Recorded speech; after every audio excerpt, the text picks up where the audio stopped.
All right, I'm the flatratemaster, and today we're talking about out-of-touch shop owners.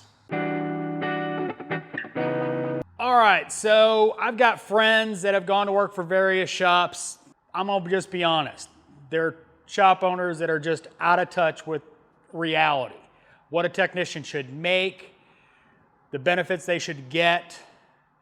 I mean, we're not talking, we're not talking 20-year-old kids coming out of tech school. We're talking about experienced technicians. There's pretty famous shops that I found out don't pay well. People that I know have gone to work for them and found out what they paid for, and I'm like, what? You got to be kidding me. That's not worth me getting out of bed for, let alone, going every day to that shop for that kind of money. One of the things I've said in the past is shop owners that are former technicians.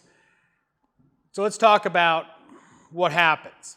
A lot of times shop owners are former automotive technicians. And unfortunately, they become very isolated. What I mean by that, they don't interact with a lot of other shop owners. They don't interact with a lot of technicians anymore. They become very isolated. Their shop is their world. Unfortunately, a lot of them, what happens is they kind of freeze in time of where they were as a technician back in the day when they started their shop. So it means pay doesn't increase. They don't look at, changing technologies. They just don't grow. And by that I mean in many different ways. Not only do they not grow as a shop, they kind of become stagnant. They don't look at what's coming on the horizon.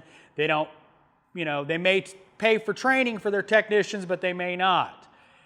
Pay is a real issue in some of those shops. They just kind of, that's as much as I made when I was working at the dealership, so I'm not paying any more than that. 10, 20 years since they worked in that dealership, and they're still paying less than what they made as a technician that many years ago. And that becomes a real issue in this industry. That's one of the things that keeps us from growing, is those shop owners that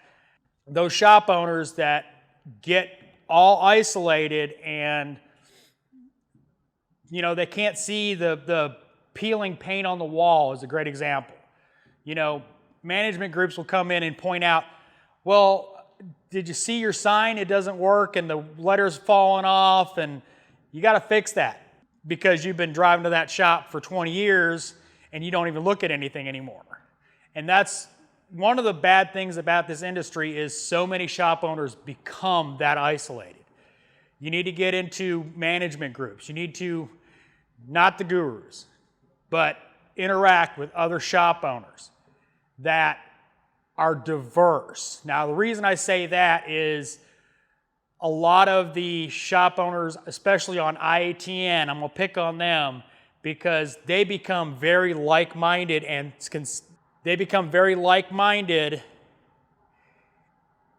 then they're isolated in a group. What I mean by that is there's a bunch of them that all think the same thing, do the same things, and nobody grows or changes. They may grow their technology end of it, but they don't pay their techs more. They don't look at new equipment. They don't look at their buildings. They just isolate. And that's unfortunately too prevalent in this industry. Too many ESOs, evil shop owners. ESO, evil shop owner. That is from IATN 2, and it's a very real problem in this industry. You get shop owners that don't realize that technicians should make more than what you can go work at McDonald's for. It's a fact of life. You want top technicians, you got to pay top money. You want mediocre techs, you pay mediocre money. If you want to attract high-level technicians to your shop, you have to pay what they're worth. Not what you think they're worth, but what they're actually worth, what other shops are willing to pay them. Now, luckily, I don't have that problem in this shop. My boss pays pretty well to everybody in the shop. As far as I know, I don't know what anybody else makes. I had a comment the other day is, what do you pay your techs? First off, they're not my techs.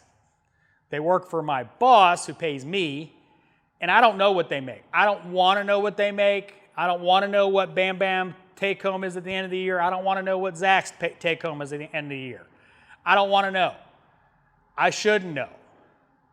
I'm management, but that's, that's above my pay grade. I shouldn't know what my other technicians make. I shouldn't care. I don't. Just kind of an off-the-wall comment that I thought I'd respond to. But anyway, off-the-wall comment that kind of goes with this video. My boss pays well. There's issues in this shop. There's issues in every shop. But my point of this is, if you're a shop owner and you're wondering why you can't attract talent, look at yourself. It's either your shop, what you're paying, or you.